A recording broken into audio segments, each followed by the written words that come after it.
Every year, millions of people across the world develop conditions that require specialist care. Brain tumors, epilepsy, dementia, autism spectrum disorders, you name them. Conditions that are treatable, manageable, survivable with the right specialist. The right specialist is often nowhere near them. Some countries with populations in the millions have fewer than 5 neurosurgeons. Not 5 per city, not 5 per district. 5 per country. When one retires, emigrates, or is lost in a conflict zone, an entire region loses access to critical care. For the neurosurgeon, it means that your colleague is, a fellow colleague of yours is 800 kilometers away from you. And in your region, you are having sleepless nights. You going to bed is like you saying no to a number of people as you need rest.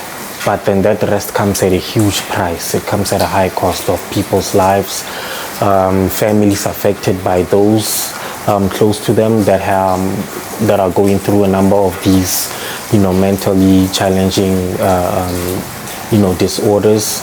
Anything that, whenever a brain tumor develops, we know that we are dealing with potential cases of epilepsy, dementia, you name them. We are dealing with the whole spectrum of, brain tumor ignited disorders.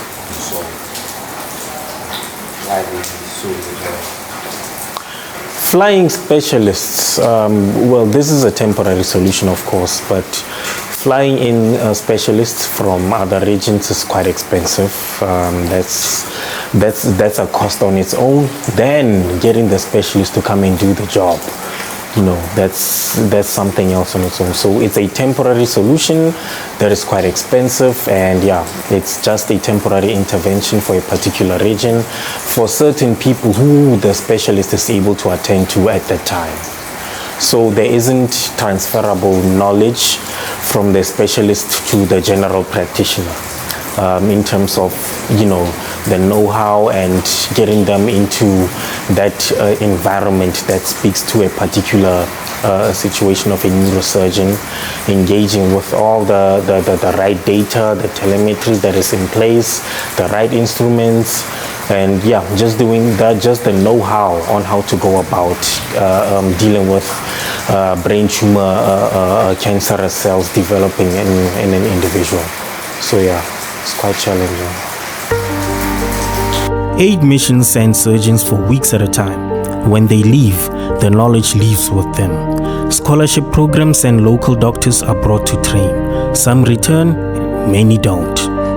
Telemedicine connects patients to doctors, but it doesn't build local capacity. The problem isn't compassion. The world has plenty of that. The problem is transfer.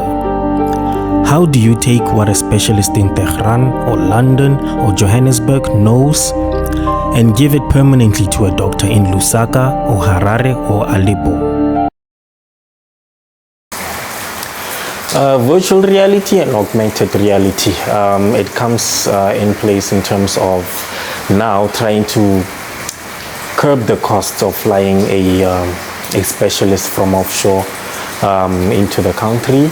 It's a thing of now, you as a general practitioner can connect with a specialist from another country. Say a specialist based in Australia can connect with a general practitioner or even a nurse on site to come in just to be connected into the same virtual environment where the primary person exposed to the patient renders the visuals of the person in real time, then invites the next person into that same environment to work on the patient as if they are within the same environmental setting. How does what do you take? Hey, unfortunately, if there isn't such technology in place, all is lost, unfortunately. Temporary interventions that come at vulture prices, where a neurosurgeon comes at a cost of the fact that we are dealing with a conflict zone. A single airstrike takes out an entire facility with the 2 neurosurgeons in place. What happens then is a thing of whoever who is recommended to come and intervene, or even some of our aides, when they do come in, they come at a huge cost to whoever is requesting the service. So is that cost of the security of the conflict zone, the security of the practitioner in a setting of them working in a conflict zone. So yeah, it's quite challenging for them to actually be comfortable to be working in such an environment. So it's double the costs, and yeah, such a situation is quite sad. But now with VR and AR coming into play, it becomes a thing of training local general practitioners with that specialist skill set, where the knowledge becomes transferable, and yeah, a situation becomes survivable. Should it be a thing of now a country loses the only 2 specialists that are operating within the country, that the knowledge is transferable to the general practitioners in place. This is what it looks like, the unglamorous, urgent work of trying to solve a problem the world has ignored for too long. A small team, a very large problem, and a platform that could change the way the world trains its healers.